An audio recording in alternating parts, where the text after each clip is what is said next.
시청자 여러분 안녕하십니까? 지속가능한 내일을 만나다의 오혜선입니다. 우리나라 에너지 수입 의존도가 97%나 된다고 합니다. 특히 대한민국의 에너지 자주 개발률은 단 10%에 그친다고 하는데요. 에너지 무한 경쟁 시대인 지금, 대한민국의 에너지 자립을 위한 에너지 전문 연구기관이 있습니다. 바로 에너지경제연구원인데요. 오늘은 에너지경제연구원의 박주헌 원장님 만나뵙고 말씀 들어보겠습니다.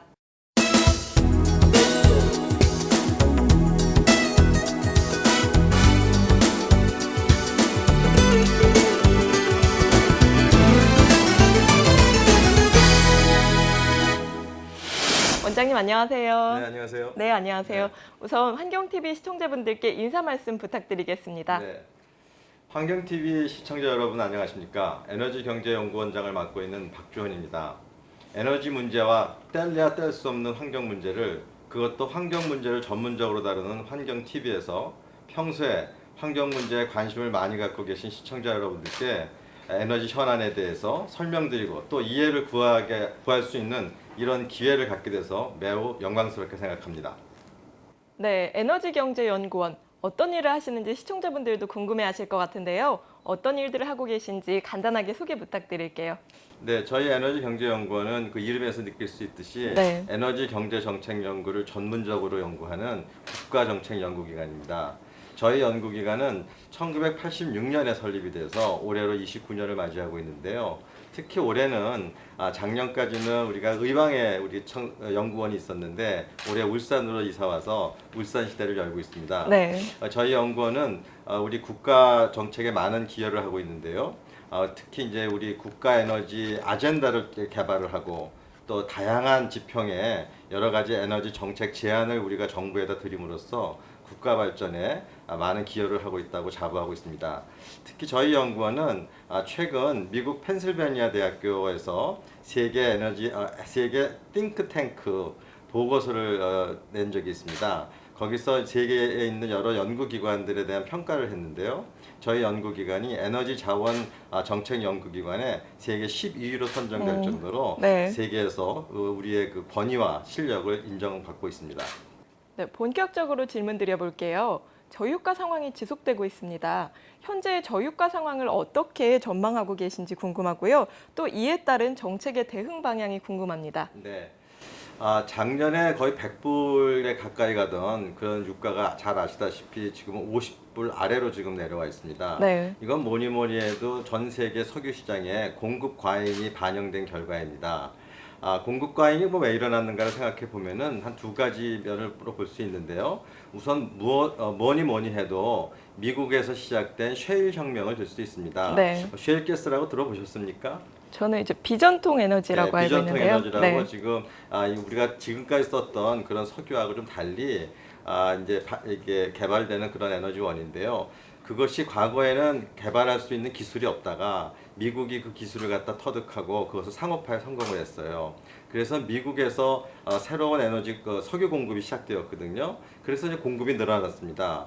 그러다 보니까는 이 사우디아라비아를 중심으로 한 오펙 국가들이 자신들이 갖고 있었던 시장 점유율을 유지하기가 매우 어려워졌어요. 네. 그러다 보니까 중동 국가들이 그 시장 점유율을 유지하기 위해서 자신들의 그 석유 생산량을 줄이질 않았어요. 과거와 같았으면 높은 가격을 유지하기 위해서 감산을 했었는데 네. 지금은 감산을 하지 않고 끝까지 자기의 시장 점유율을 유지하겠다라는 정책으로 바뀌었습니다.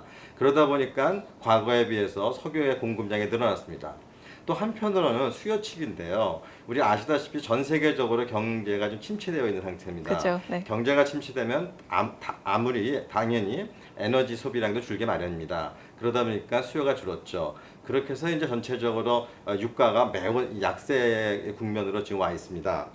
근데 이와 같은 지금 그 저유가가 생기면 일단 우리나라 같이 아까 모두의 우리 아나운서께서도 말씀하신 것처럼 우리가 한 97%가량 수입하고 있는 나라로서는 매우 반가운 소식입니다. 네. 우리가 100불에 수입하던 걸 50불 아래로 수입하다 보니까 얼마나 좋겠습니까? 네. 그런데 이것이 경제 전체적으로는 단기적으로 좋을 수 있는데 이렇게 환경적으로는 꼭 그렇지 않을 수도 있습니다.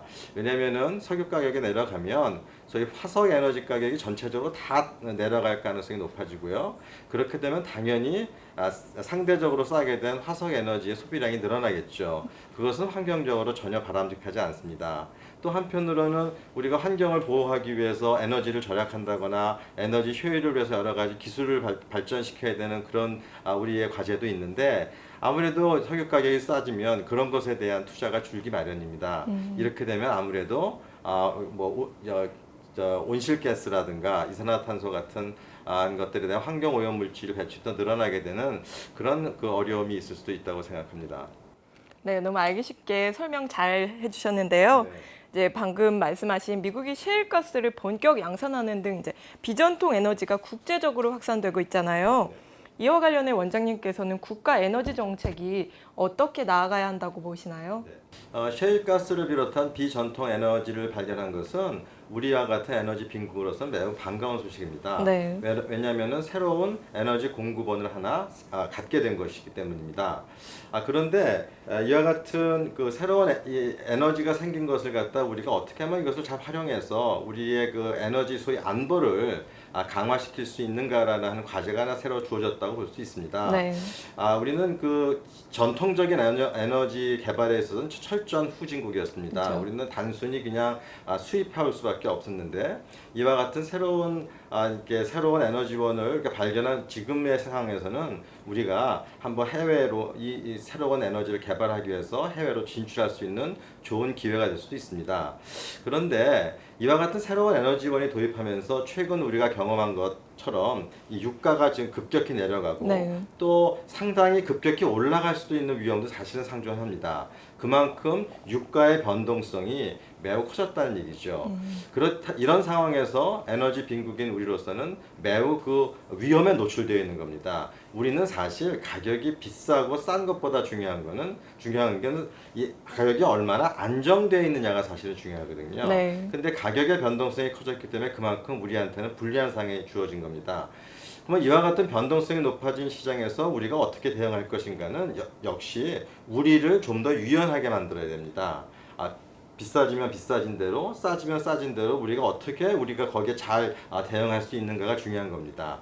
그러면 우리나라의 시장 상황을 어떻게 하면 유연하게 할 수 있는가는 역시 우리나라의 에너지 시장을 좀 더 자유화하고 좀 더 시장 그 메커니즘에 가깝게끔 만들어서 우리의 시장을 유연하게 하는 것이 우리가 지금 해야 될 그런 과제가 아닌가 싶습니다.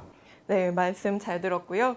이제 최근 또 포스트 2020의 자발적 온실가스 감축 목표를 정부가 설정했죠. 2030년까지 온실가스 배출량을 BAU 대비 37% 감축하겠다고 발표했는데요. 이에 대해 연구원에서 예상하는 시장에서의 문제점이나 대응 방향 등에 대해 듣고 싶습니다. 잘 아시다시피 최근 정부는 포스트 2020을 대비한 온실가스 감축 목표를 설정한 바 있습니다. 네. 소위 BAU 대비 37% 정도 우리가 줄이겠다. 2030년까지라고 우리가 이제 세계에다가 약속을 했습니다. BAU라고 하는 것은 지금까지 했던 추세대로 그대로 갔을 때 우리가 배출될 거라고 예상되는 양입니다. 그 양 대비해서 한 37%를 줄이겠다라고 하는 매우 야심찬 목표라고 저희는 평가하고 싶습니다. 그 일부에서는 이와 같은 그 목표 설정이 조금 좀 부족하지 않느냐라고 하는 그런 평가도 있는데요. 네. 저희는 좀 그렇게 생각하지 않습니다. 이 37%를 한번 좀 우리가 분석해 보면은요. 우리 연구원이 사실은 제시한 것이 네 가지 안이 있었는데 그 네 가지 안 중에 세 번째 안이 25%를 줄이는 안이었어요. 네. 근데 우리 정부가 그 25% 세 번째 안인 25% 줄이는 것을 선택하고 거기에 추가적으로 12%를 얹어서 37%라는 감축 목표를 설정한 겁니다. 근데 그 추가적으로 얹은 12%는 무엇이냐면 우리가 저희 국제시장에서 어떤 거래를 통해 가지고 이 12%를 줄이고 국내에서는 순수하게 한 25%를 줄이겠다라고 한 거거든요. 네. 그래서 아마도 이 37%가 좀 약하다고 주장하시는 분들은 아마도 25%가 너무 작다라고 이렇게 말씀하시는 거라고 생각이 되어지는데요. 저희 연구원이 내부적으로 그 분석한 결과에 의하면 우리가 이 25%를 줄이기 위해서는 상당한 정도의 에너지 원단이 보통 이제 에너지 효율을 나타낼 때 쓰는 우리의 전문 용어인데요. 에너지 원단위를 아주 획기적으로 낮추지 않으면 어려울 것이다. 그리고 아마 가장 앞서 있는 에너지 효율 기술 이런 것들을 본격적으로 도입하지 않으면은 아마 달성이 어려울 것이다라고 우리가 평가한 바 있습니다. 특히 미국이나 일본들이 제시한 뭐 25%, 29% 등과 같은 감축 목표를 우리 내부적으로 한번 검토해 봤더니 미국과 일본 등 그 이유도 마찬가지고요. 그 국가들이 제시한 그 이제 감축 목표는 소위 그 에너지 원단이라는 측면에서 봤을 때 소위 추세안에 있습니다. 네. 이렇게 계속적으로 개선되고 있기 때문에 에너지 원단위가 이렇게 떨어지고 있는데 그 나라들이 목표로 설정한 그 목표는 이 추세에서 크게 벗어나지 않은 그런 모습을 보이고 있습니다. 네. 이러는 반면에 우리나라가 제시하고 있는 목표는 우리나라가 갖고 있는 추세에서 상당히 좀 떨어져 있는 이런 모습을 보이고 있어요. 이렇게 떨어져 있다는 것은 무엇이냐면은 그만큼 우리가 특단의 노력을 하지 않으면 달성하기 매우 어려운 그런 도전이다 이렇게 우리가 평가할 수 있는 것이죠. 또 우리 자체적으로만 그런 것이 아니라 외부에서도 비슷한 시각을 갖고 있는 곳도 있습니다. 최근 블룸버그에서 나온 보고서를 보면은요. 블룸버그가 보기에 우리나라는 이미 제조업 부분에서 세계 최고의 기술 수준, 그 다음에 에너지 효율 수준을 가지고 있다라고 평가를 하고 있더라고요. 네. 그렇기 때문에 이렇게 세계 최고 수준의 효율을 갖고 있는 나라가 여기서 추가적으로 더 온실가스를 줄인다는 것은 아마 다른 나라에 비해서 매우 힘든 그렇죠. 과제가 될 것이다 라고 이렇게 평가한 바 있습니다. 하여튼 이와 같이 굉장히 달성하기 어려운 이런 목표를 달성하기 위해서는요, 아무래도 원자력이라고 하는 우리의 비중을 지금 상태로 유지 내지는 조금 확대해야 되지 않을까 하는 생각이 듭니다. 왜냐하면 네. 원자력은 온실가스가 나오지 않으니까요. 그 다음에 아까 말씀드린 대로 새로운 기술 도입이라든가 에너지 신산업을 적극 육성해야지만 도달할 거라고 봐지고요. 더군다나 또 하나 중요한 거는 에너지 가격이 싸다는 데서 좀 탈피해야 될 것 같아요. 우리나라 국민들이 우리 모두가 이 저에너지 가격에 너무 익숙해 있습니다. 네. 가격은 희소한 거는 비싸야 됩니다. 그럼에도 불구하고 우리나라에선 에너지가 가장 희소한 자원임에도 불구하고 에너지는 싸야 된다라는 생각에 사로잡혀 있던 것 같아요. 네. 그래서 에너지 가격도 조금 현실화하고 또 아까 말씀드린 대로 국제시장 메커니즘도 적극 활용하자 해서 우리가 이왕 세계에다가 도전적으로 우리가 제시한 37% 감축 목표를 달성하는데 모두가 노력을 같이 해야 되지 않을까 하는 생각이 듭니다. 네, 그럴 것 같아요. 국민 모두의 노력도 함께 더해져야 될 것 같은데요. 네. 이제 방금 말씀하셨던 부분에 대해서 또 질문 드려볼 것 같은데요. 전기 부분에 있어서 일각에서는 우리나라 전기요금 체계가 복잡하고 또 특정 부분만 혜택을 보인다는 주장도 있는데요. 전기요금 부가체계와 관련해서 원장님께서는 어떤 입장을 갖고 계신지 궁금합니다. 전기요금에 대한 규제는 우리나라 에너지 요금 규제의 핵심 사항입니다. 사실은 가격을 규제한다는 것은 우리가 시장 경제의 세상에서는 조금 어색한 부분이죠. 만약에 모든 거래가 시장에서 자유롭게 우리가 일어난다면 가격을 통제 내지 규제할 필요는 없는 겁니다. 가격은 시장에서 수요와 공급에 의해서 결정이 되는 것이죠. 네.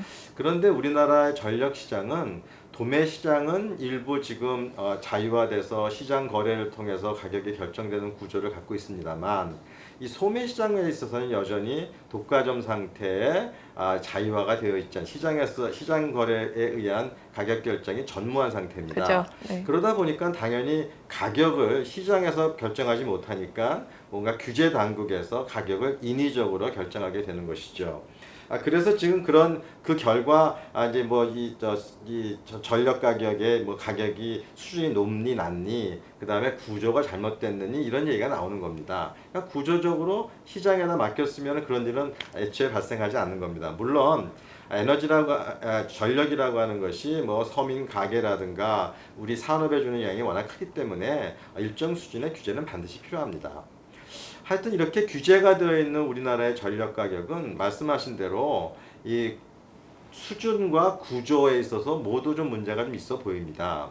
먼저 수준에 대해서 좀 말씀을 드리면요. 네. 뭐 잘 알려진 사실인데요. 우리나라는 OECD 국가 34개 국가 중에서 멕시코를 제외하고는 우리나라가 제일 그 전력 가격이 낮습니다. 조금 더 구체적으로 말씀을 드리면은요. 현재 우리나라는 메가와트 아워당 한 101불 정도 됩니다. 101달러 정도가 우리나라의 가격이고요.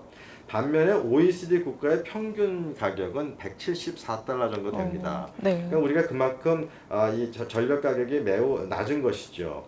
그리고 요새 최근 몇 년 동안 그래도 몇 차례에 걸쳐서 가격 조정을 한 결과이긴 합니다만 그래도 여전히 우리나라의 전력 가격은 석유류 가격에 비해서 한 1.2배 정도밖에 비싸지 않습니다. 일반적으로 선진국은 한 2배 이상의 그 가격 차이를 보이고 있거든요. 전력은 석유나 가스 그리고 석탄 같은 1차 에너지를 가공해서 만들어낸 2차 에너지입니다. 네. 당연히 2차 에너지의 가격은 1차 에너지 가격보다 비싸야 하는 것이죠. 근데 그 가격 차가 1.2배 정도밖에 되지 않는다는 얘기예요. 그러다 보니까 한때는 우리나라 같은 경우 등유 가격이 이 전력 가격보다 쌌었습니다. 싼 적도 있었어요. 네. 이건 내가 가끔 뭐라고 비유를 하냐면은 우리가 쌀 가격이 우리가 왜 즉석밥 있지 않습니까? 네. 즉석밥 값보다 이게 비싸게 된 거예요. 그러니까 즉석밥이 쌀값보다 싸니까 즉석밥 사 먹지 네. 누가 그 쌀 사 먹겠습니까? 이런 어이없는 일도 벌어지곤 했습니다. 하여튼 그러다 보니까는 전력 가격이 그렇게 싸다 보니까는 전력 낭비가 상당히 심했던 것도 사실이고요. 자연스럽게 전력에 대해를 어떻게 하면 아껴 쓸 것인가에 대한 노력도 매우 부족했던 것도 사실입니다. 또 구조적으로도 상당한 문제가 있어 보입니다. 우리나라는 전기요금을 용도별로 이제 나누어서 가격을 부과하고 있는데 전력 생산 원가를 들여다보면은 이 용도에 따라 달라지는 것이 아니라 송전 거리, 얼마나 먼 거리에 송전을 해야 되느냐, 그 다음에 전압 차이에 의해서 많이 그 차이가 납니다. 네. 따라서 사실 올바른 원가가 반영된 가격 체계라고 하면은 전압에 따라 가격이 달라지고 수송 거리에 따라 달라지는 차등 요금이 사실상 원가에 충실한 가격 제도라고 봐집니다. 그럼에도 불구하고 우리는 지금 산업용, 가정용 등으로 한 용도별로 이걸 나눠놨기 때문에 사실은 거기서 오는 자원의 왜곡이 사실 있는 거죠. 가정용만 해도요. 사실 산업용에 비해서 가정용이 좀 불리한 구조를 갖고 있는데요. 네. 가정용은 잘 아시다시피 누진제를 택하고 있는데 우리나라는 누진제가 상당히 다단계로 되어 있습니다. 6단계로 되어 있고요. 그 다음에 최고와 최저 구간의 요금차도 11.7배 정도 나고 있어요. 그런데 외국의 사례를 보면은 대개의 경우 한 2, 3단계로 단순화되어 있고 최고 단계와 최저 단계의 가격차도 그저 일본 같은 경우엔 1.4배, 미국은 한 1.1배 정도로 큰 차이를 보이고 있지 않는데 우리는 6단계로 11배 이상 되는 큰 차이를 보이고 있습니다. 그만큼 우리 가정에서 전기를 조금 많이 사용하는 가구들이 그만큼 이 전력 비용 부담을 많이 하고 있다는 것이죠. 우리가 경제가 성장함에 따라서 점점 우리의 생활은 전력화돼 가고 있거든요. 전력이 가장 편리한 에너지원이니까요. 네. 이런 데서 자꾸만 가정용에 대해서 높은 요금을 부과하는 이와 같은 체계는 빨리 좀 개선돼야 될 과제가 아닌가 싶습니다. 네, 전기 어려운 부분에 대해서 너무 이해하기 쉽게 설명 잘 해주셨는데요. 네, 최근 전력 수요의 예측치와 전력 예비율의 적정성에 관한 논란도 분분한데 원장님은 현재 예비율이 적정하다고 보시나요? 네. 최근에 한 달 전쯤 됐을 거예요, 이제요. 우리가 정부에서 소위 7차 전력 수급 기본 계획이라고 하는 걸 발표했습니다. 네. 거기서 이제 소위 전력 예비율이라고 하는 것을 지금 목표 예비율을 22%를 제시했는데 아마 이 22%가 높다라고 하시는 분도 있고 어떤 분은 오히려 낮다라고 하는 분도 계시는 아마 그런 논란의 대상이 되고 있는 것 같습니다. 우선 그러면 왜 예비율이라는 게 필요한가부터 좀 점검해 볼 필요가 있다고 생각해요. 네. 이 전기는 아주 독특한 생산물인데요. 전기는 저장이 되지 않습니다. 음, 뭐 일부 배터리를 이용한 저장이 있습니다만 그것은 뭐 거의 무시하지 좋을 정도의 수준이고요. 네. 그러니까 전기는 생산과 동시에 바로 쓰지 않으면 안 됩니다. 따라서 뭔가 누군가 전기를 써야 되겠다고 하면은 바로 공급이 따라와야 되는 그런 구조를 갖고 있는 겁니다. 그러다 보니까 우리가 항상 전력 수요를 예측하고 거기에 대해서 안정적인 공급을 해주기 위해서 어느 정도 여유분의 어떤 예비율을 확보해야지만 우리 전력 소비자들이 필요한 전기를 원활하게 공급해서 소위 공급의 신뢰도를 높일 수가 있는 것이죠. 그래서 한때는 사실은 2011년 같은 경우에 우리나라 전력 예비율이 4%, 4.1%로 제가 기억하는데요. 4.1%까지 떨어져 가지고 왜 기억하시다시피 그 순환 정전을 할 정도로 우리가 전력 사정이 매우 안 좋았죠. 네. 그래서 우리가 작년까지만 해도 굉장히 더운 여름을 났었는데 올해는 지금 전력 사정이 상당히 좋아져 네, 가지고 그렇다고 지금 아주 하시더라고요. 우리가 시원한 여름을 날 수 있는 그게 되지 않았습니까? 하여튼 어느 정도의 수준의 예비율은 반드시 필요한 겁니다. 그러면 그 예비율을 도대체 어느 정도로 가져가는 게 좋을 것인가를 할 때는 소위 그 기술적으로요 고장 정지 확률이라는 게 알아야 됩니다. 네. 고장 정지 확률은 뭔가 발전소에서 예기치 않은 사고에 의해서 발전소가 이렇게 정지가 될 때 바로 생산이 안 되거든요. 네. 이럴 가지고 어떤 공급의 에러가 발생했을 때 전기를 원활히 공급해주지 못하는 상황. 을 갖다 고장 정지 확률이라고 그러는데요. 이 고장 정지 확률을 어느 정도 수준으로 유지할 것이냐가 매우 중요한 판단입니다.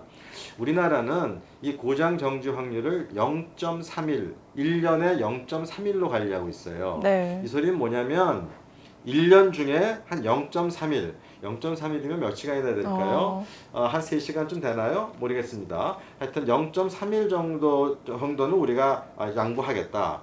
0.41 그 이상 되는 어떤 고장 정지는 우리가 지금 양보할 수 없다라고 하는 그런 개념이죠. 네. 하여튼 우리가 0.31을 우리가 가정하고 있는데요. 이 수준은 또 다른 선진국에서도 마찬가지로 적용하는 수준입니다.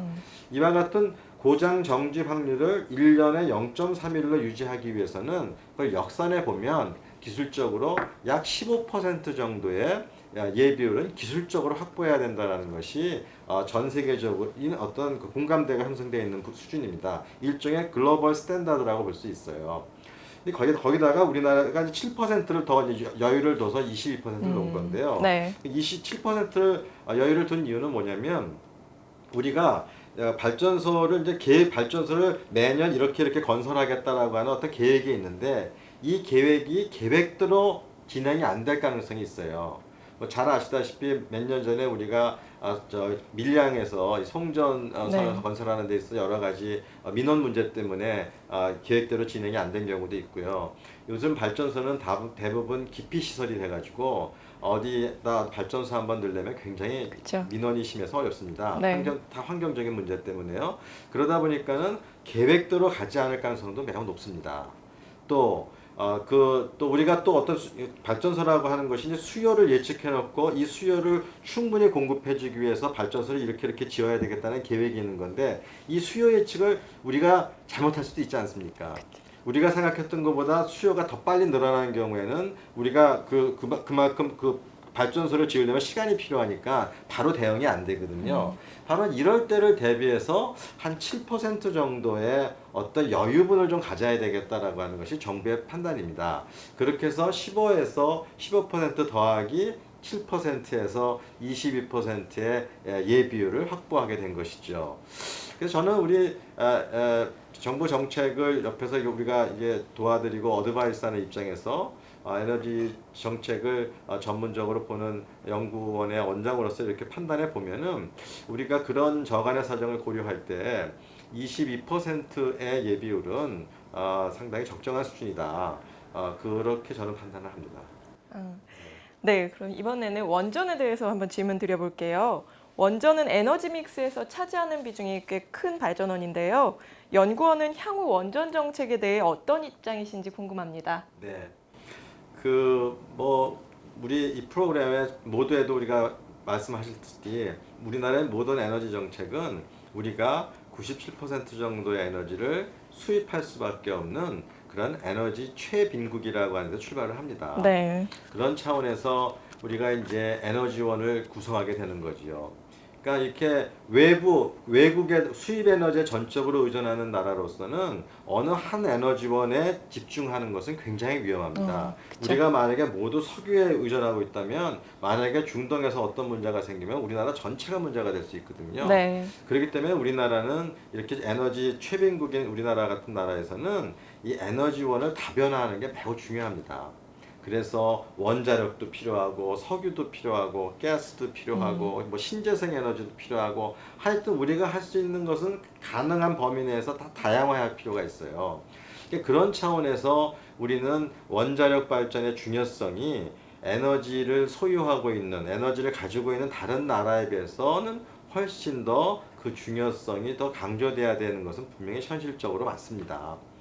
그런데 아마 우리 국민 여러분들이 그 후쿠시마 그 원전 네. 사고 이후로 많이 걱정이 불안해하시죠. 많이 불안해하십니다. 실제로 우리 옆 국가에서 그렇게 큰 일을 경험하는 걸 목도하면서 불안해하지 않을 국민이 어디 있겠습니까? 네. 그러다 보니까 원전 폐기론까지 나오고 있고 뭐 하여튼 원전에 대해서 상당히 사회적 수용성이 떨어져 있는 것도 사실입니다.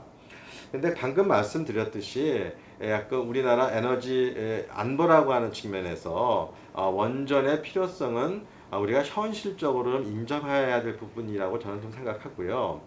게다가 또 원전이 갖는 장점이 또는 다른 부분도 있습니다. 하여튼 뭐니 해도 원전의 발전 비용은요. 석탄 발전 비용에 비해서도 한 반 뽑게 되지 않는 것으로 지금 평가되고 있습니다. 네. 그만큼 싼 것입니다. 그 다음에 우리 환경TV 시청자 여러분들이 많이 관심을 가질 만한 이 기후 변화, 그러니까 지구 온난화죠. 여기에 원인 물질이 CO2인데요, 이산화탄소인데 원자력 발전에서는 이산화탄소가 나오지 않습니다. 네. 근데 이것을 대체하는 석탄이나 뭐 가스나 다 이산화탄소가 나오죠. 따라서 이렇게 이제 온실가스 저감에 필요한 하나의 수단으로서 저감 수단으로서 현실적 수단으로서의 가치 또한 있습니다.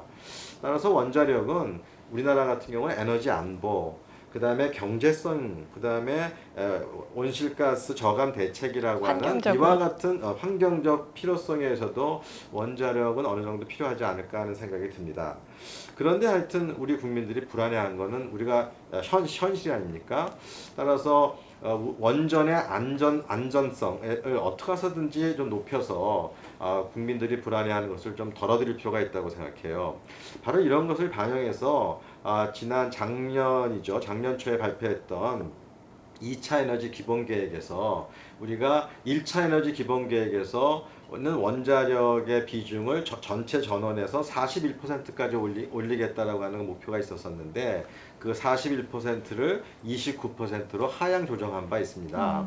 이것은 아무래도 국민들이 불안해하는 마음, 그러면서 한편으로는 원전을 현실적으로 인정할 수밖에 없는 우리의 현실, 이런 것들을 감안해서 29%를 낮춘 게 아닌가 하는 생각이 듭니다. 그리고 원전을 운영하는 그 원칙에 있어서도 과거에는 경제성만을 강조했었는데 이제는 경제성과 안전성 그리고 사회적 수용성을 같은 수준에 놓고 우리가 원전 정책을 피고 있다는 것도 큰 변화라고 볼 수 있습니다. 그럼 하여튼 우리가 또 원전에 대한 안전성을 높여서 국민적 수용성을 높이는 게 우선 가장 중요한 건데요. 결국 이것을 하기 위해서는 정부나 또 우리와 같은 연구기관들이 우리 국민들과 소통을 강화해야 된다고 생각합니다. 특히 우리 같은 연구기관은 중립적인 연구 결과, 전문적인 연구 결과를 내놓고 이것을 국민들에게 알려드리고 설득하고 또 우리가 소통을 함으로써 국민들이 이해하시고 원전이 당분간은 우리한테 필요하구나. 그런데 이것을 이렇게 하면 안전하게 써야 되겠구나라는 것을 이해하는 그러한 노력이 필요하다고 생각합니다. 네, 말씀 감사하고요. 네, 일각에서는 친환경 에너지원으로서 LNG 시장의 성장이 필요하다는 의견이 제시되고 있는데요. 이상적인 전원 믹스를 구상하는 데 있어 LNG 비중은 어떻게 가져가야 할까요? 네. 아까도 말씀드렸듯이 우리나라는 에너지 빈국으로서 에너지 믹스를 다양화해야 되는 그런 또 필요도 우리가 갖고 있습니다. 네. 근데 이것이 다 어렵습니다. 우리나라 국민들이요, 석탄은 더러워서 싫다고 그럽니다.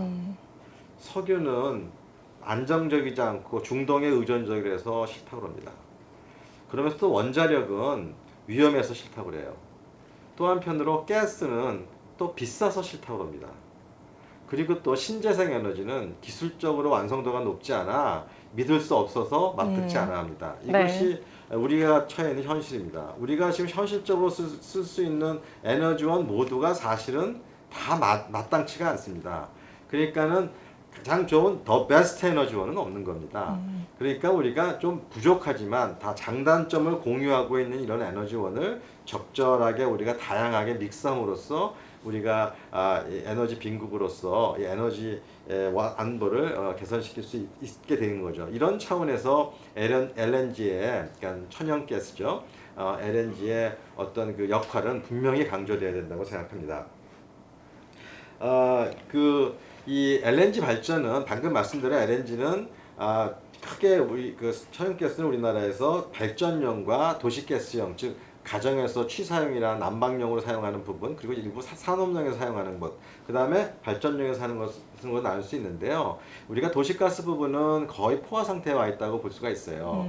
근데 발전 부분에서 이제 LNG가 얼마나 커지느냐 작아지느냐에 따라서 전체 우리나라 LNG가 우리나라 전체 에너지 믹스에서 차지하고 있는 비중이 결정된다고 볼 수 있는데요. 이 LNG 발전은 하나 문제가 뭐냐면은 좀 비쌉니다. 다른 연료에 비해서 많이 비싸요. 네. 그러다 보니까는 우리가 그 LNG 발전소 입장에서는 LNG 발전을 갖다가 우리가 평소에 쓰는 것을 가장 후순위로 돌리죠. 일단 싼 에너지부터 그쵸? 사용하고 네. 나중에 비싼 에너지를 사용해야 되는 거죠. 그러다 보니까 전력 수요가 확 몰리는 요즘과 같은 여름이라든가 한 겨울이라든가 이럴 때는 우리가 전력이 좀 부족하기 때문에 LNG 발전소도 많이 돌려가지고 LNG를 많이 사용하는데 우리가 봄 가을과 같이 이제 어떤 난방 수요라든가 냉방 수요가 없이 이제 평시가 되면은 이제 기저 수요 중심이 되거든요. 이럴 때는 굳이 비싼 연료인 LNG를 쓰지 않게 되겠죠. 그래서 많이 지금 LNG 발전이 위축되어 있는 것도 사실입니다. 그렇다고 그러면 LNG 발전을 포기해야 되겠느냐? 이건 절대 있을 수 없습니다. 왜냐하면은 LNG는 사실 출력 조절이 매우 용이한 그 발전원입니다. 네. 그러니까 쉬운 말로 하면 이 껐다 켰다가 자유로운 겁니다. 원자력 발전이나 석탄 발전은 우리가 키고 싶다 해서 키면 바로 전력이 생산되는 게 아니거든요. 네. 끌 때도 그렇게 쉽게 끌 수가 없고요. 반면에 가스 발전은 상당히 우리가 지금 결정해서 키고 지금 바로 끌 수 있는 좀 그렇게 출력을 조절할 수 있는 그런 장점이 있어요. 그런 차원에서 반드시 필요하죠. 그리고 또 한편으로는 또 원자력보다는 안 그렇지만 가장 우리나라 중심되는 전력원인 석탄에 비해서는 온실가스 이산화탄소 배출량이 매우 적고요. 네. 이런 차원에서는 좀 친환경적인 모습이 있습니다. 따라서 우리가 그러니까 다시 한번 강조드립니다만 에너지 안보를 개선한다는 측면에서 LNG 발전의 어떤 가동률을 좀 높일 필요도 있고 LNG 발전량을 좀 높일 필요성은 분명히 있어 보입니다. 자, 이러기 위해서는 아까도 말했듯이 LNG 발전량을 늘리면 LNG는 비싼 연료이기 때문에 전력 가격이 높아지는 그런 문제가 있어요. 네. 그러니까 이런 차원에서 우리 국민들도 전기 가격을 무작정 싸게만 해달라고 하면은 사실은 LNG 발전, 그러니까 석탄에 비해서 훨씬 더 친환경적인 LNG를 확대하기 어렵습니다. 이런 차원에서 모든 에너지원에 적절한 환경 비용이 반영이 되는 그런 가격 체계가 만들어질 때 LNG도 적정 수준에서 우리가 사용할 수 있지 않을까 하는 그런 생각이 듭니다. 네, 원장님 말씀 듣다 보니 벌써 마지막 질문인데요. 정부는 올해 반드시 성과를 내야 할 24개의 핵심 개혁 과제 중 하나로 에너지 신산업을 꼽았는데요. 연구원은 에너지 신산업의 활성화를 위한 보관이 있으신지 궁금합니다. 네. 에너지 신산업의 필요성, 그 가치는 에너지 산업에만 국한돼서 설명하면 안 될 것 같습니다. 우리나라는 사실 우리 시청자 여러분들 하도 많이 들어서 잘 아시겠지만 우리나라가 사실 굉장히 경제가 어렵습니다. 네. 특히 다른 나라에 비해서 성장, 소위 잠재 성장률이라고 하는 게 굉장히 빠른 속도로 지금 내려가고 있어서 그게 걱정이거든요. 지금까지 사실 한강의 기적으로 우리나라 경제를 이렇게 막 세계가 부러워할 정도로 고도 성장을 이루어냈는데 그 성장 동력이 어느덧 다 식어가고 있다고 걱정들을 많이 합니다. 따라서 지금 새로운 우리나라 경제를 일으킬 수 있는 새로운 성장 동력을 찾아야 된다라고 하는 그런 필요성이 많이 제기가 되고 있거든요. 저는 그런 차원에서 에너지 신산업은 한번 우리나라의 신성장 동력으로 한번 육성해 볼 필요 있다라고 생각합니다. 네. 왜냐하면 에너지는 모든 경제 활동의 기초가 되기 때문에 전 세계가 하여튼 이 에너지 신산업, 새로운 신산업으로 만약에 이전된다면 그 시장 규모는 우리가 사실 상상하기 어려운 정도의 시장 규모거든요. 우리 경제가 한번 새롭게 나갈 수 있는 그런 활로를 찾을 수 있는 계기도 될 거라고 생각해요. 네. 에너지 신산업은 사실 기술이 에너지가 되는 그런 시장을 말합니다. 우리나라는 에너지는 비록 우리가 천연 에너지는 비록 빈국이지만 우리가 상대적으로 좀 우수한 기술을 갖고 있는 우리나라는 한번 기술이 에너지가 되는 에너지 신산업에 도전해 볼 필요가 있다고 생각해요. 그런데 에너지 신산업을 육성하기 위해서는 저는 뭐니 해도 가장 중요한 핵심은 민간 투자가 얼마나 따라오느냐가 가장 중요하다고 생각합니다. 네. 민간 투자가 일어나지 않으면 결코 에너지 신산업은 육성되지 않을 거라고 생각해요. 물론 신산업 초기에는 정부가 보조금을 준다거나 여러 가지 정보를 준다거나 시장을 인위적으로 형성해 준다거나 이와 같은 방법으로 에너지 신산업을 처음에는 이렇게 시작할 수는 있겠지만 이 산업이 번성하고 육성되는 것은 민간 부분에서의 투자가 적절히 들어와야지만 에너지 신산업이 아마 활성화될 거라고 생각합니다. 네. 그렇다면 민간 투자가 어떤 상황에서 활성화될 것이냐를 우리가 한번 생각해 봐야 돼요. 민간 투자가 활성화되기 위해서는 두 가지가 우리가 전제가 돼야 됩니다. 첫째는 가격이 적정한 수준에서 형성이 되어야 됩니다. 두 번째는 시장에 대한 접근성이 이게 자유로워야 됩니다. 가격이 적정하지 않고 가격이 인위적인 수준으로 만약에 낮게 형성이 되어 있다면 아까 방금 제가 설명했듯이 우리나라 전력 가격이 가령 다른 OECD 국가에서 멕시코를 제외한 어떤 나라보다도 낮은 가격으로 형성되어 있고 이와 같은 인위적으로 가격을 낮게 형성되어 있다면은 당연히 민간 사업자들은 뭔가 사업을 통해서 이득을 취하기 매우 어려운 구조가 되오겠죠. 또 가격의 적정 수준에 간다 하더라도 시장에 대한 접근성이 만약에 어렵다면 내가 사업하고 싶을 때 자유롭게 들어가서 시장에서 사업할 수 있고 사업을 하다가 자기가 사업을 하기 싫어서 이익을 내기 어려운 구조라고 판단되면 사업을 접고 나올 수 있는 이와 같은 구조가 될 때 민간 사업자들은 자기 판단하에 위험을 감수하면서 투자를 하게 되는 거거든요. 그런데 우리나라 지금 전력 시장은요. 저번에도 말씀드렸듯이 방금 말씀드렸듯이 가격이 좀 통제되어 있고요. 그 다음에 특히 소매 시장 부분에 대해서는 독점이 여전히 유지가 되고 있는 상태거든요. 그만큼 시장 접근성도 불리하고 가격이 어떤 적정 수준에 와 있다고도 판단하기 어려운 구조입니다. 이와 같은 구조에서 과연 에너지 신산업이 육성될 수 있겠는가에 대해서 매우 의문을 안 할 수가 없습니다. 에너지 신산업을 가만히 들여다보면 대부분의 에너지 신산업의 아이템들은 이 전력 시장하고 연계되어 있습니다. 그러니까 전력 시장을 통해서 무엇인가 팔고 이래가지고 수익을 얻게 되는 그런 구조가 되어 있는 거거든요. 따라서 전력 시장이 얼마나 시장 접근성이 좋고 전력 시장에서의 가격이 얼마나 적정한 수준에 있느냐가 에너지 신산업 성공을 좌우하는 아마 열쇠가 될 것입니다. 따라서 저희 연구원도 앞으로 이 에너지 신산업 육성에 필요한 전력의 적정 가격 수준이 무엇이며 시장 접근성을 갖다가 좀 원활하게 하기 위해서는 어떤 정책적 배려가 필요한지에 대한 연구를 강화할 예정입니다. 네, 말씀 잘 들었고요. 끝으로 환경TV 시청자분들과 국민 여러분께 다 못하신 말씀이나 당부 말씀 있으시면 한 말씀 부탁드릴게요. 네, 환경TV 시청자 여러분, 지금까지 설명드린 것처럼 우리나라는 세계에서 가장 에너지가 부족한 나라입니다. 부족하면 아껴 써야 합니다. 그런데 우리는 지금까지 에너지를 아껴 쓰는데 노력하지 않았던 것도 사실인 것 같습니다. 앞으로 우리는 우리 모두가 에너지를 아껴 써서 환경도 보호하는 그런 나라를 만들어야 되겠습니다. 감사합니다. 네, 오늘 말씀 정말 감사하고요. 앞으로도 우리나라 에너지 경제를 이끄는 데 힘써 주시길 부탁드리겠습니다. 오늘 귀한 시간 내주셔서 고맙습니다. 네. 세계 에너지 시장이 하루가 다르게 급변하는 만큼 미래를 내다보는 에너지 정책은 국가의 번영을 결정하는 핵심이 아닐까 하는 생각이 들었는데요. 앞으로도 철저한 연구 분석과 신뢰성 있는 예측으로 대한민국의 에너지 경제를 이끌어 주시길 바라봅니다. 지속 가능한 내일을 만나다. 오늘 여기서 마치겠습니다. 시청해 주셔서 고맙습니다.